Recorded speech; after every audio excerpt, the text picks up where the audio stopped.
This video will guide you through 8 steps needed to write a distribution agreement.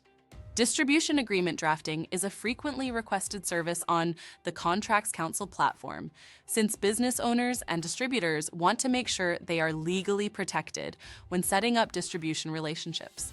If you need to write a distribution agreement, this video is for you. Before we start, just a brief disclaimer. The following information is provided for educational purposes and in no way constitutes legal advice. For legal advice, we encourage you to consult a licensed attorney. We have provided more information in the description, including a link to find an attorney. We will cover the purpose of distribution agreements, key terms to include in your document, and 8 steps to follow to write your agreement. We've also added a link below with information on lawyer pricing if you want to know the cost of hiring a lawyer. Now let's get started. Purpose of distribution agreements. Distribution agreements are legally binding agreements between a supplier and a distributor that outline the terms of distributing goods or services. The purpose of these agreements is to clearly define the terms of the business relationship, protect the rights of both parties, and ensure mutual understanding of the terms of the agreement. Some reasons why using a distribution agreement is important are as follows. 1.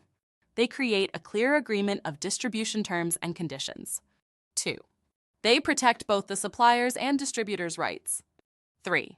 They lessen the possibility of disputes. 4. They ensure compliance with business laws. And 5. They safeguard against potential liabilities and risks. What to include in your distribution agreement? There are common terms used in distribution agreements. Here are some you will find and want to use. 1. Names of the parties. The agreement should include the legal names of the supplier and the distributor. 2. Territory. This section specifies the geographic area in which the distributor is authorized to sell the supplier's products or services. 3. Products or services. This section details the products or services covered by the agreement. 4. Pricing and payment terms. This section specifies the prices for the products or services and the payment terms. 5. Marketing and promotion. This section outlines the marketing and promotional responsibilities of the distributor. 6. Order and delivery terms. This section includes the terms for placing orders and the delivery schedule itself. 7. Term and termination. This section clearly states the duration of the agreement and the conditions for termination. 8. Indemnification.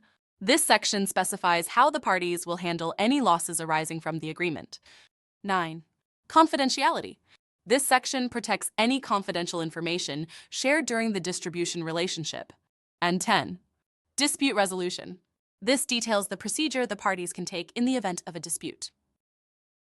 8 steps to writing a distribution agreement. Here is a list of 8 steps you can follow to draft your distribution agreement. 1.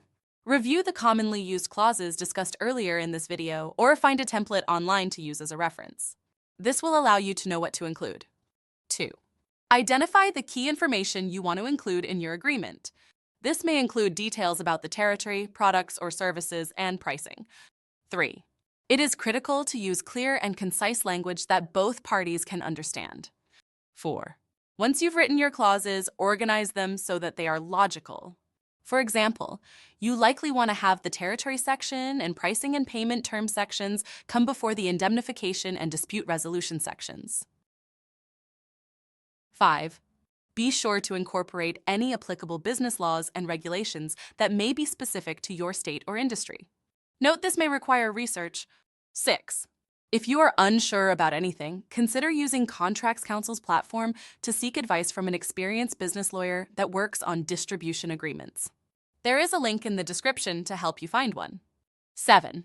Review and revise the agreement to make the language clearer and confirm you have included everything needed.